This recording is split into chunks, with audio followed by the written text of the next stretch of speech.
বড় সমস্যা দারিদ্র। বাংলাদেশে এখন প্রায় 18 কোটি মানুষ। সেই 18 কোটি মানুষের মধ্যে 9 কোটি মানুষ দরিদ্র, 6 কোটি মানুষ খুবই দরিদ্র, যাদের কোনো ইনকামই নেই। পৃথিবীতে অনেক দেশ আছে যাদের জনসংখ্যা 6 কোটি না, আর আমাদের 6 কোটি মানুষ দরিদ্র, মানে কোনো ইনকামই নাই। একটু আগে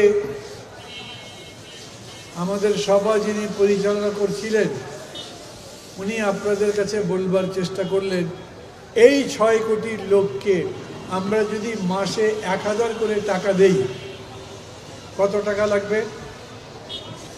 সোজা হিসাব 6 কোটি, 12 মাসে কত লাগবে?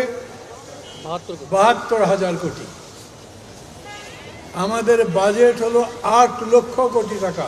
আমরা 72,000 কোটি টাকা এই দরিদ্র মানুষকে দিতে পারবো না? আপনারা কি বলেন? 8 লক্ষ কোটি টাকা যা দেশের উন্নয়নের জন্য খরচ করা হবে, তার মধ্যে থেকে 72,000 কোটি মানে 1 লক্ষ কোটি টাকারও কম, যার কোনো ইনকাম নাই, তাকে দিয়ে দেব। পারবো? আপনারা বলেন পারবো দিতে? মানে আমি ক্ষমতায় নেই দেখে ভরসা পাচ্ছেন না আমার উপর? আমি বলছি যদি ক্ষমতায় যাই তাহলে দিয়ে দেব। কাজটা ভালো হবে কি খারাপ হবে? গরিব মানুষ, একটা পরিবারে যদি 4 জন থাকে 4,000 টাকা পাবে মাসে। গ্রামে যে বাস করে তার 4,000 টাকা খরচও হবে না।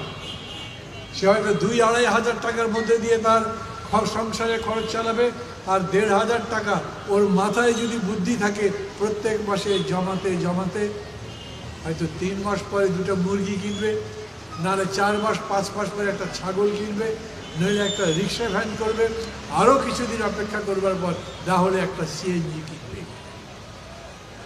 বড় লোকদের যদি টাকা দেন ওই টাকা সে বিদেশে পাচার করে। আমাদের দেশ থেকে প্রত্যেক বছর 1 লক্ষ কোটি টাকার মতো বিদেশে পাচার হয়। কিন্তু গরিব মানুষকে যদি টাকা দেন ওই টাকা পাচার হয়।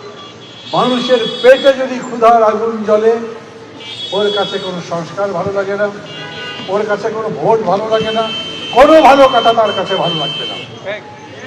অতএব সরকারের দায়িত্ব প্রথম হচ্ছে দেশের মানুষের ক্ষুধা দূর করা।